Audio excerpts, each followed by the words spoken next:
Quindi, cosa che capita spesso, una persona con molti problemi mentali, emotivi, dallo stress all'ansia, alla depressione, quello che sia, generalmente non presentano altri problemi fisici, generalmente, non sempre. Ok, tutto qui, quindi la loro situazione è tutta in alta, ok? Si prescrive il rimedio, stanno meglio in se stessi, però iniziano ad avere il dolore qui piuttosto che il dolore là.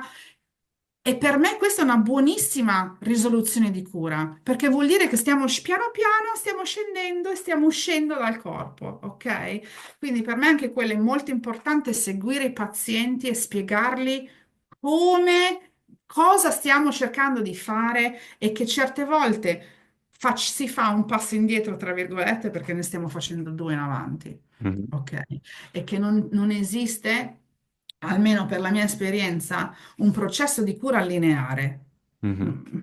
Ok? È in